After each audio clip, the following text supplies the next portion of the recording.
Uh, I live in the Woods Road, Union Hill neighborhood of Buckingham County.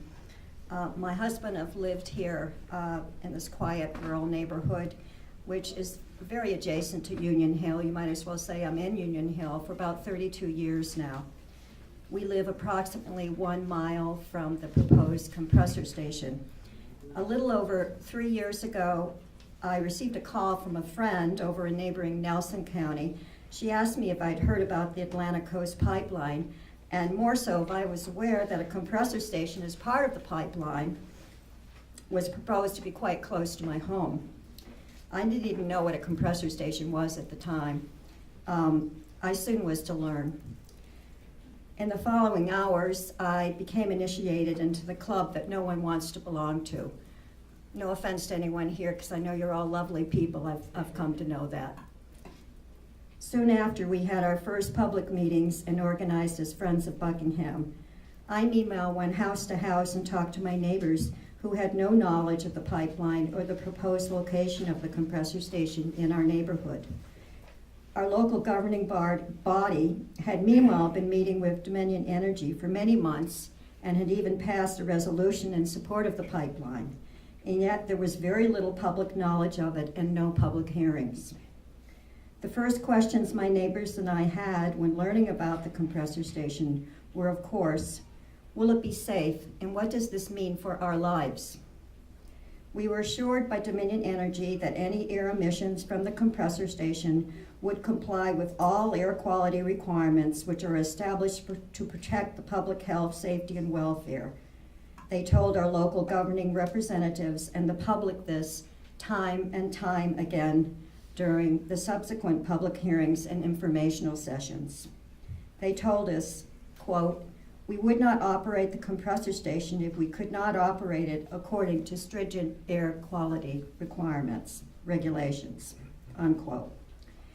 We did our own research and found information provided by experts and researchers on air emissions, such as Physicians for Social Responsibility, the Clean Air Council in Pennsylvania, the Union of Concerned Scientists, and more recently, the Institute for Health and the Environment in New York State, it being the only location in the country where a health department has done a study on the health effects associated with chemical emissions from frac gas compressor stations. This, together with the direct testimonies from people who live near compressor stations, led us to believe that these statements were very misleading. Our proposed compressor station is regulated by the State Department of Environmental Quality because it is considered a minor source rather than a major source, which would have come under the EPA's rule and permitting process. Cumulative effects from other polluting sources are not taken into account when looking at these permits. We already have in our county a highly polluting Dominion Energy power station that is regulated as a major source. Currently, we have good clean air, so-called the baseline ambient quality. Because we have good clean air, Dominion Energy is allowed to pollute at fairly high levels, adding tons of toxic chemicals each and every day for 365 days a year, 24 hours a day for the rest of our lives.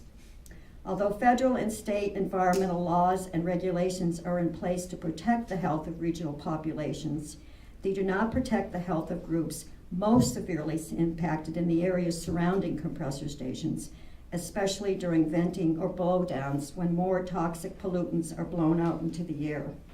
This is when people get sick. You just saw that. But the cumulative effect of year after year of exposure can also cause multiple health impacts and is not even considered. These highly toxic polluting zones can be up to 10 or even more miles depending on the topography and weather conditions. The current regulations are woefully inadequate for those near to compressor stations. This does not ensure us that the air we breathe every day will be free of pollutants that cause illness, make existing conditions worse, or shorten our lives. They might meet the emission standards, but our air will still be saturated with dangerous chemicals, with more added each and every day of our lives. Our lives are being exposed against our will to a high level of pollution with many, many identifiable health risks than generally more affluent populations. As a mental health professional, I cannot fail to add to these concerns the very real effects of stress on the human body. Considerable stress has been placed upon the lives of those whose lives are being threatened by their land and all future plans for it being taken, air and water being poisoned, health threatened, and the ongoing stress of dealing with the sadly inadequate public regulatory process that we've been jumping through all these years. The anticipatory stress of not knowing what your future holds weighs heavily on people as they've been forced to postpone their present and future plans for their lives and to be sacrificed for an unneeded pipeline and a deadly fracked gas compressor stations. So the next thing that I have is a video that was done recently by Unicorn Riot, and it shows mostly the people who live in this neighborhood. Some of them couldn't be present today, so I felt that we should show this. Some of them are here. You'll hear from them shortly. Ruby and John, Lori, and Ella. And also we have there's a little bit in it of the journey down the James. And also there's a shot of Jiva Abate, who's going to be up speaking to you later too.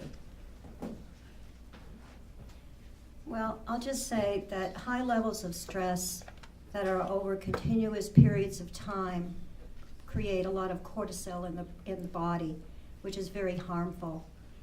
And I think that already people are experiencing this, and I've been noticing it myself, forgetfulness, a lot of just wanting to get away, wanting this to be over, and I know many of us are feeling that.